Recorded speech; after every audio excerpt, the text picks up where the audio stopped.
গতকালকে সোশ্যাল মিডিয়াতে যে ছবিটা আমরা সবচেয়ে বেশি দেখেছি সেটা হচ্ছে ওয়াকার ইউনুস এবং নাহিদ রানার একসাথে বসে থাকা এবং ওয়াকার ইউনুসের একটা ক্লাসে নাহিদ রানার পার্টিসিপেট করা এবং সেটার পেছনে যে মানুষটা অবদান রেখেছেন তাসভির ভাইকে আমরা সাথে পেয়েছি।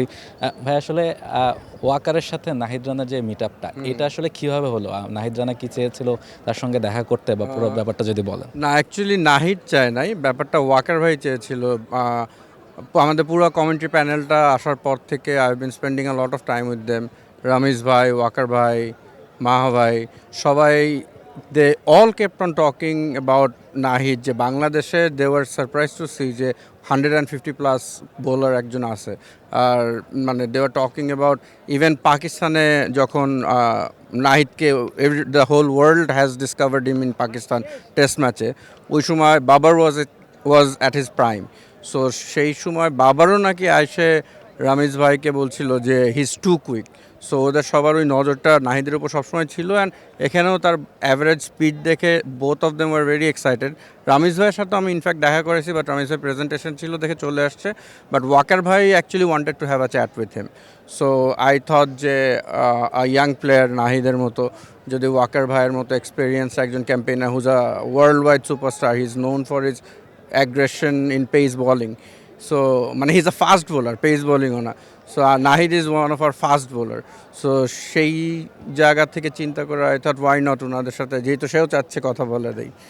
অ্যান্ড ওয়াকার ভাই ওয়াজ ভেরি জেনারাস। ওয়াকার ভাই নাহিদকে আই থিঙ্ক যেই কথাগুলো বলছে, those are not, I wouldn't say coaching staff or advisory staff. He actually motivated him.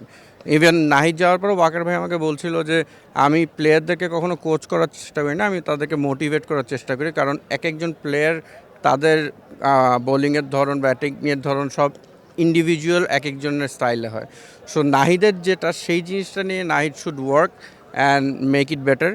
And এই জন্যই তাকে মোটিভেট করার একটা জিনিস পার্টিকুলারলি বারবার বলছে, তোমার পেসটা কখনো কমাবা না। যে 150 ক্লিক্সে যখন একটা বোলার বল করে, তখন ওয়ার্ল্ডের যে কোনো ব্যাটসম্যানই বলটা যদি উইকেট লাইনে পড়ে খেলার সময় তার একটু হলেও একটু সংকোচ বোধ করে।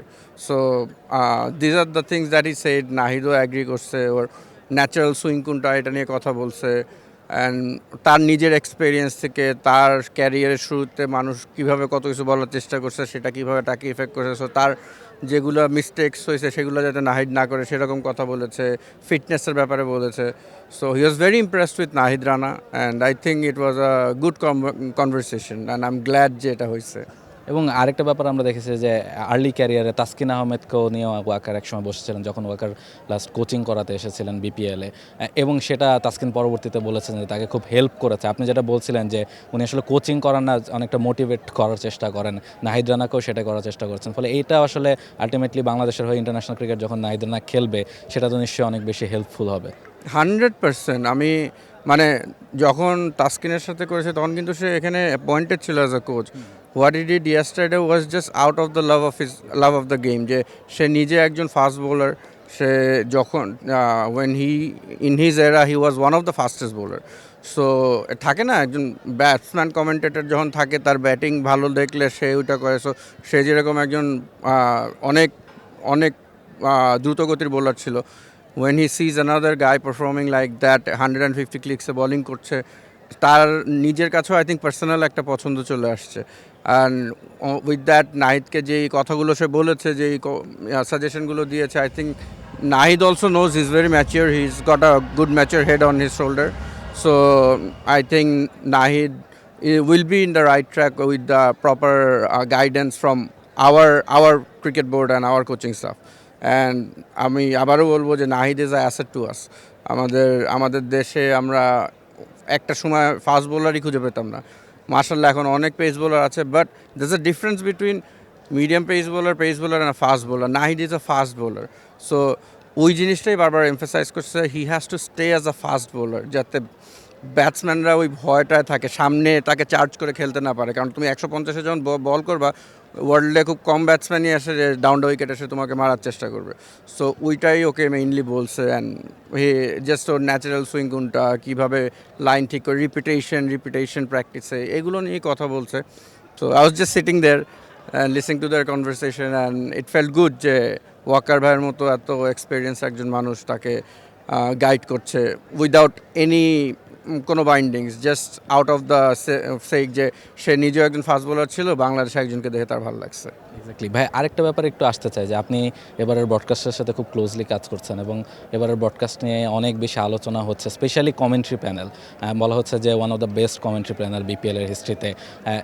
যেই বড় বড় তারকারা এসেছেন তাদেরকে আপনি হ্যান্ডেল করছেন এবং ক্লোজলি তাদের সাথে কাজ করছেন, এটা আসলে কতখানি চ্যালেঞ্জিং যে এত বড় বড় তারকাদের আসলে একসাথে আনা এবং তাদেরকে একসাথে শিডিউল মেলানো এবং একসাথে তাদেরকে রাখা, সব মিলিয়ে আসলে কতখানি challenging? Very challenging. First of all আমাদের বিপিএলটা এমন একটা টাইমে হয় যখন পিএসএল, আইএল টি20 আরও ফ্র্যাঞ্চাইজি লিগ চলতে থাকে, Big Bash, I think SA টি20-র সাথেও ক্ল্যাশ করে মাঝে মধ্যে। সো আমাদের উইন্ডোটা কিন্তু এমনভাবে পাই আমরা যে জাস্ট নট দ্য কমেন্টেটর, আপনার প্রোডাকশন ক্রু এক এক জায়গায় ইনভলভ থাকে, ফরেন প্লেয়ার্সও ইনভলভ থাকে, কমেন্টেটররা তো থাকেই। So if you ask me, আমাদেরও অনেক ডিফারেন্ট চয়েস ছিল, বাট তাদের মধ্যে থেকে যাদেরকে বেস্ট আমরা পেয়েছি তাদেরকেই আনছি। আর I think so far they have been doing a fabulous job, খুবই ভালো ভালো কাজ করছে এবং যেটা করছে দে আর এনজয়িং ইট, ওরা মন থেকে করছে and they are giving out their own opinion, production related opinion দিচ্ছে। আমাদের বাংলাদেশ টিম ওয়ার্ল্ড কাপে কেমন হলো, নিজে আমি অ্যাজ ইউ জাস্ট সেড যে ওদের সাথে অনেক টাইম স্পেন্ড করা হয় actually. So they keep on asking about Bangladesh cricket, Bangladesh ক্রিকেটের নতুন কারা আসছে, কী হবে, and they are quite interested about ইট।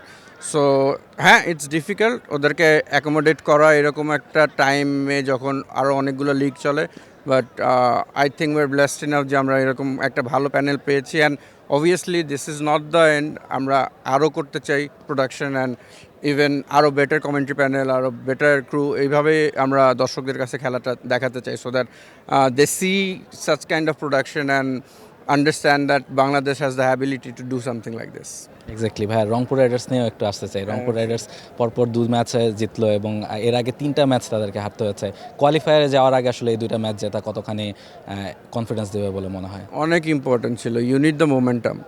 আমরা 3টা ম্যাচ যেগুলো হারছি সেগুলো মানে আই পার্সোনালি উড সে যে we were the better team প্রত্যেকটা ম্যাচই। On papers we are the best team, আমি I am not just saying it, I think everyone would agree to it. যে ইভেন আপনারা দেখছেন না কমবক্স থেকেও যখন, অথবা ম্যাচ প্রি শো, পোস্ট শোতে সব অ্যানালিস্টরা সবসময় রংপুর রাইডার্সকে ফেভারিট সাইড হিসাবেই মাইনে রাখে যে on papers we have a very strong team. So হারার যেই ম্যাচগুলো ছিল সেগুলো তো I believe we were the better team, but that wasn't our day. So ওইখান থেকে কাম ব্যাক করে এই মোমেন্টামটা তো was first of all very important. And the second thing is এই হারগুলো এই বিজনেস এন্ডে এসে, এলিমিনেটরে এসে এইসব জায়গায় না হয়ে আগে যে হয়ে গেছে, I am satisfied, because last সিজনে আমরা টানা জিতে এসে যখন দরকার তখন হেরে গেছি। সো এই কুফাটা আগেই কেটে গেলে ভালো। এখন our only goal is to come back every day, start fresh, every day is a new day, win a game till the final match. Exactly, এবং টানা 3টা ম্যাচ জিততে পারলে রংপুর রাইডার্স আসলে এবার বিপিএলের চ্যাম্পিয়ন হবে। আপনারা আসলে কতখানি আত্মবিশ্বাসী? I am confident about my team. It's a very good team. It's a very good team and আমি মনে হয় আমাদের টিমে অ্যাটলিস্ট 4 থেকে 5 জন ম্যাচ উইনার আছে। Like they can single handedly win a match, if not more. আমি তো 4 থেকে 5 জন কমই বললাম, হয়তো আরও বেশি বলা উচিত, because if I see the team list, যে কোনো কেউ যদি ক্লিক করে যায় আপনার ম্যাচ বের করে আনতে পারে, এরকম প্লেয়ার আছে। We have Mustafizur Rahman, we have Tawhid Rida, who's playing amazingly. We have Liton, আমাদের বাইরের Malan has been great for us. Run স্কোরের অনেক উপরে আছে। সো সব দিক দিয়ে Khushdil can hit the ball a miles. So anybody who clicks আমাদের জন্য ম্যাচ, সেই মানুষটা এনি ডে বের করে আনতে হবে। We just need any one to click on a particular day. So ওই অ্যাসপেক্টে চিন্তা করলে I should be confident, because I think this is the best team we have build in the last 3 years. আর মানুষ ভালো team বানায় জেতার জন্য। টিমের এখন উইনিং যে ইয়ারটা, স্পিরিটটা, উইনিং যে মোশনটা, ওটাও চলে আসছে লাস্ট 2টা ম্যাচ জিতে। So I think we want to carry this forward. I forgot to mention Kyle Myers' name as well. Kyle Myers can take the game away as well. So there is so many players. 5টা থেকে 6টা নাম আমি এখানেই বলে দিলাম। So this team has to win. And যদি না হয় শুধুমাত্র cricket is a very unpredictable game, so আল্লাহ যদি কপালে না রাখে কিছু হবে না। বাট অবভিয়াসলি আমি সবার কাছে দোয়া চাবো যে সবাই যেন আমাদের টিমের জন্য দোয়া করে। আমরা সেই 2017 সাল থেকে ওয়েট করছি নেক্সট চ্যাম্পিয়নশিপটার জন্য। সো ইনশাল্লাহ এইবার যদি আমরা কাপটা ঘরে নিতে পারি, I will be really grateful to the almighty. Thank you so much ভাইয়া, thank you for talking with us. Thank you. Thank you. Tajur ভাই ছিলেন আমাদের সঙ্গে এবং তিনি বলছিলেন যে আসলে কি করে এই যে কমেন্ট্রি প্যানেল কিংবা কি করে নাহিদ রানা, ওয়াকার ইউনুসের সাথে এই যে একটা স্পেশাল ক্লাস অ্যারেঞ্জ করা, এইগুলো আসলে তিনি যেভাবে অ্যারেঞ্জ করেছেন সে কারণে আসলে তিনিও একটা বড় থ্যাংক ইউ বাংলাদেশের ক্রিকেট ফ্যানদের কাছ থেকে পেতেই পারেন। মিরপুর থেকে Rahul Roy, J sports. For more updates, subscribe to our YouTube channel and click on the bell icon. Follow us on Facebook and Instagram. Download T Sports app to enjoy exciting games and highlights. Visit tsports.com.